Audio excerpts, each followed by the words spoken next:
welcome to SHOT Show 2023, everybody. We are here at the Kansept booth with the man, the myth, the legend, Marshall. Thank you.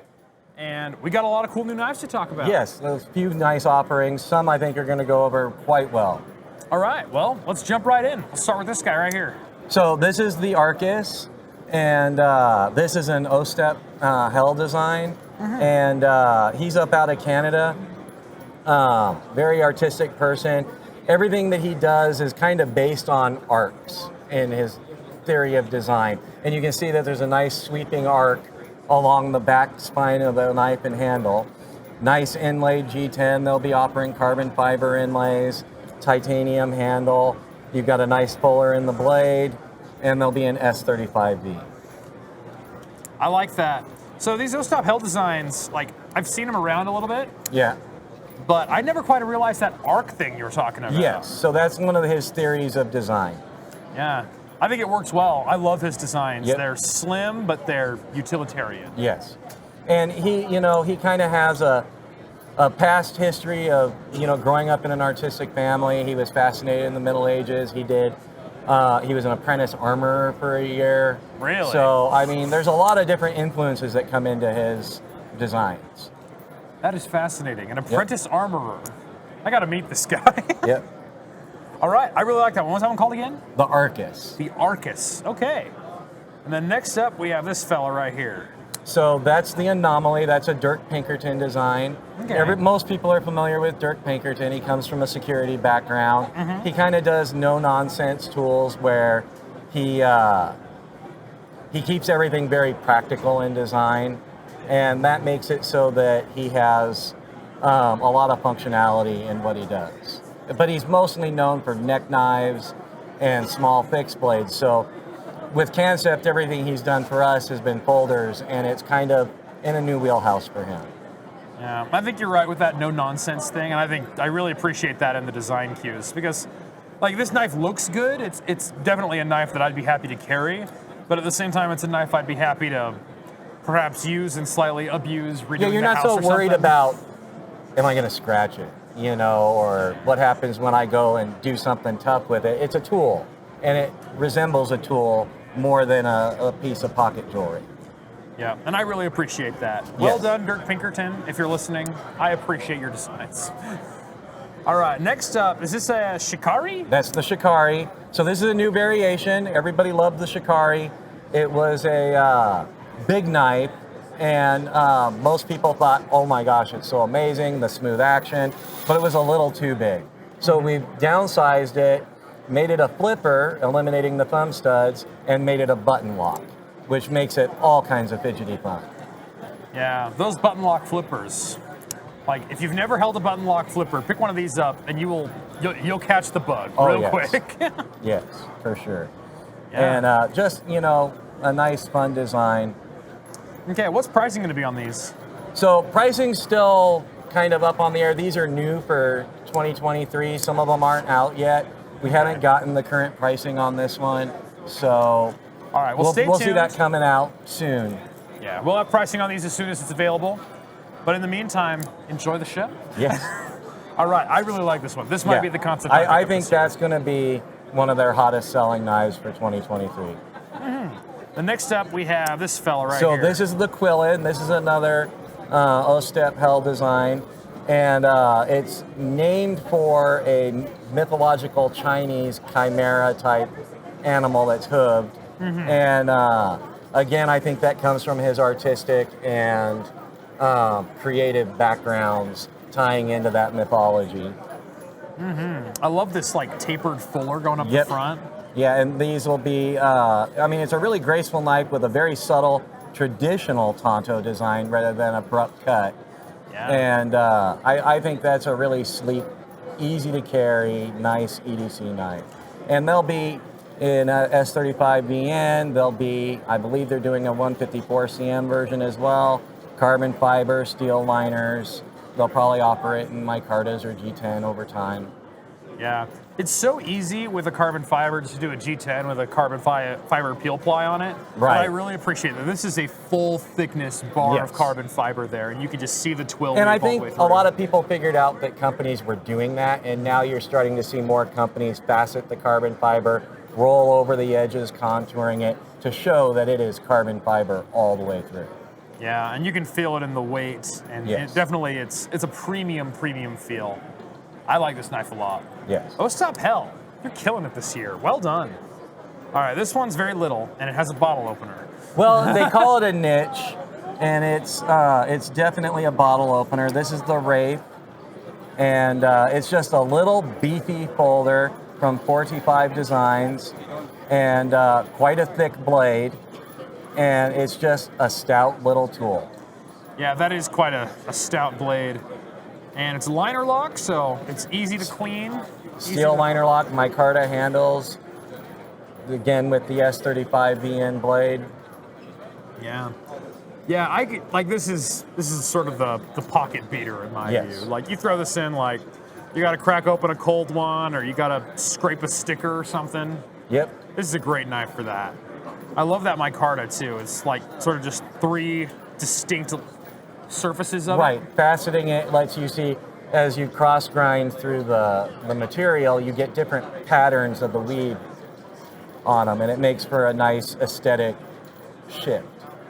Yeah, I like that one a lot as well. Man, we're just getting a lot of great knives this year. Yes. And this one, I'm very excited So for. that's the Fenrir by Greg Schaub. This one's been out for a little while, but we're now offering it with the folded titanium bolsters. This knife has always featured elongated bolsters, which was a styling cue that I think really kind of made it stand out from everything else. You have a lot of belly on the blade, you've got the harpoon spine, and they're offering it in their stainless Damascus, which really makes this an elegant carry because the knife already has really graceful lines. Yeah. So I know that you're a custom maker, right? Yes. So my understanding is that stainless Damascus is significantly harder to make. Am I correct in that? Absolutely. Stainless steel, when you get it up to the forging temperatures, wants to build scale, which is that black flaky material when you're watching a movie and the blacksmith's going and the black's flaking off. That's scale. And it wants to create scale that is thicker, harder, and forms faster. And it wants to do it between the layers. So you actually have to make sure this is forged in an oxygen-free environment. So you can't coal forge or gas forge stainless Damascus like you would. It has to be made in a metal can that's welded and sealed oxygen-free, and then you forge it out and then grind that can material away afterwards. So there's a whole lot more steps in making stainless Damascus. Yeah, and this one looks like it has a Timascus. Yeah, it's not Timascus, it's folded titanium. Oh, okay. Timascus is a brand. Many companies are doing their own. There's a lot coming out of Russia and China, Europe, and several makers in America. But that in and of itself is another forging mountain to climb. Yes, and it's not a new thing. It's been, jewelers have been doing it since the 1950s. You know, it became a knife thing a decade or two ago, and people have been going nuts with it. But it's not new technology. Yeah, but I mean, I'm asking you this because I've seen stainless Damascus and I've seen the folded titanium on things, but you don't see them together often on production knives, and that's Not what on really production excites knives. me Yeah. about this one right Yeah, here. and that's what really puts this out in a league of its own. Yeah, I really like that one, and I love that harpoon blade. Yeah. Super pretty, and like I think sort of a statement of what knife technology can be. Yes. Absolutely. Very nice. All right, next up we have this fella. I'm not sure what it's called. So this is the Matto by Marcus Villela, and he's an Italian custom knife maker. He didn't start with folders, but he might as well have. He did a very short run of fixed blades, and then jumped straight into the folders. And again, in S35 VN, with the carbon fiber, the yellow G10, deep carry pocket clip, kind of clean lines. It's a front flipper. It has the cutout, you know, so you have 2 different means of opening it, and then the deep pocket carry clip. What I love about this model is the handle choices. This knife makes me think of an old Bugatti car. Really? Yeah, with that two-tone. The Bugattis have that swooping line that divides the two colors in paint often. To me, this is just kind of a really classy, nostalgic look in the way they did the handle. Yeah, but at the same time, I see it some modernness in it Yeah. too. Modernity? I have no idea. I'll have to look that word up here in a minute. But it definitely feels modern and classy at the same time. Yes. And I love this backspacer too. Yeah.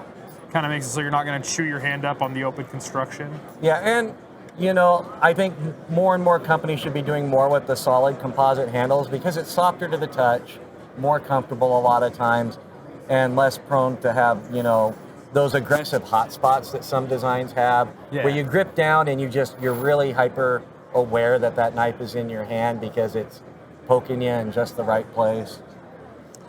Yeah, I like this one a lot. I think that's a designer I'd like to see some more of. Yeah, I agree. Yeah. And then this one is another one that caught my eye earlier. So this is Jonathan Stiles. He's again out of Canada. This one is one of my personal favorites of the new models. This is called the Takamura, and there'll be an M390 titanium. They've got the shred carbon fiber inlays, big inlays, heavy contouring, some nice 3D machining, the folded titanium clip, 3D machining on the blade, very lightweight. You know, I like the fact that it's actually doing standoffs. You can rinse the knife out easily, get dust, pocket lint, whatever collects in there out a little easier, being able to just run water right through the knife. But really this one, it can't be fully appreciated till it's in your hand. Yeah, first of all, when I picked this up, this is a lot lighter than I thought it was going to be. And also, I have come to love the sheep's foot in the last year. Yes. Because I find that most of the time when I'm cutting something, it's usually against a draw cut. Yeah, draw cut like so. And that's where the sheep's foot really shines. And a nice straight edge. So if you're just getting into knives and you want to get something premium, but you also don't want to find some like I imagine on this fella, that sweepy belly might be a little daunting to some new sharpeners, but a nice straight edge, no trouble. Oh yeah, especially if you're using a sharpening system. Most of the sharpening systems don't lend themselves to following every kind of curve there is out there. Yeah. With the straight edge, it's just going to be a straight, simple sharpening job. Yeah, an excellent, excellent knife. Yes. Man, the Canadians are coming through this year. Yeah. We got Ostapel, remind me this man's name? Jonathan Stiles. Jonathan Stiles, Canada. Yep. Will rise again. And the next one is an offering from Jonathan Stiles. That's the Conure from the Conure Bay in Newfoundland, where he is. It's an island community in Canada. And again, in the M390, integral titanium bolsters, titanium backspacer. This will be offered with the shred carbon fiber and regular carbon fiber, and a regular titanium clip or the folded titanium clip with thumb stud and flipper. Now this one here has an action that is just disgustingly smooth. It's actually drop shut. Yeah, Yeah. I like that. You can't beat that. That's and really good. This one here, I've kind of recognized. I just saw him for the first time today. I think this is going to be popular with people that like something like the Benchmade 940. It's in the size. It's kind of vaguely in the style of the 940 without being, it's not a copy, it's not even close, but it's kind of hitting the same cues of being gentlemanly and having the modified point, you know, with this being the modified sheep's foot, and just a nice EDC package. You know, I hadn't thought of that when I first held it, but now that you mention it, like a lot of the things I love about the 940, I like about present in this, yes. But like it's really not a copy. Like different lock, different handle material, different blade, different openers. Flipper, you know. So it's not a 940, but I think it's going to cater to those people that draw to that 940, the cues that the 940 hits in some way. Yeah, and when I pick up a 940, it says, take me to work. Right. When I pick this up, I love all the same things. So this says, take me on a date, take me to a meeting. Like this is a gentleman's knife. And I really like that. Yep. Very nice. And then lastly, we got this little fella right here. So this is the Dash, again by Dirk Pinkerton. This one's been out for a little bit, but we've just released it with the stainless Damascus. And it's not often in a knife of this size that you you find that level of elevation in materials. So we're excited to bring this one out because it's really going high-end, elegant on such a little, simple knife. Yeah. So, like, it almost reminds me of the Kiridashi sort of thing. It is a unique twist on the Kiridashi that is exactly what it's based off, but as if the Kiridashi was a folding knife. Yeah, and like, this is one that just grabs the eye because like Yes. it's geometric, but it's also got this rounded area. Then you can. Whew, gotta Some get my people thumb in can there. flick it out easy. I have a little bit of troubles with that one, but I've got a bad thumb. Yeah. But yeah, it's a fun one. It's caught a lot of attention at the show. Yeah. I can almost see myself throwing a key ring on this and keeping Exactly. it on the keys. And it's actually got a lock too. Sometimes on those tinier knives, you think, oh, they don't need a lock, but I want a lock, and I'm Yes, grateful I got one absolutely. here. And Kansept, with all they make a few small knives. There's the Dash. We have the Rio, which is even a little smaller than this, and then the Goblin, my design, which is a little bit bigger than that. And they all have a lock. You know, Kansept has made sure everything is safe to carry and use. And I really appreciate that. And judging how popular Kansept is, I think the customers do as well. Yes. Well, Marshall, that's a very exciting lineup. Thank you. Thank you so much for sharing. Thank you for coming by. And if you want to see any more of these, check out BladeHQ.com. They'll all be there shortly. And as we get more information, we'll get pricing and dates of availability, because I know you're all looking at this one, and I'm looking at it too. It's really nice. Yes. Well, One might Marshall- find its way in my collection as well. You probably have quite the collection, Marshall. Yes. All right, before we go, what's in your pocket? So in my pocket today is a Kansept, the Delta, but it's kind of taped up and cooked up. But modified by me, I put an orange peel finish and anodizing on the titanium. I anodized the backspacer and pocket clips blue to match the hardware. So I kind of took it a little bit of a step before. I can't leave any production knife alone. I even got one of the Enrique Pena Riot traditional folders in the frame lock, and I couldn't leave it alone. I had it for about a week, and then I was modifying. You're like, I can't help it. Yeah, It's a canvas. I got a whole workshop, you know, anodizing equipment, milling machines. I have to mess with everything. Well, that's awesome. We love to see it. All right. Marshall, thanks for your time. Thank you. And we'll see you around. All right. Have Thanks, a good everyone. show.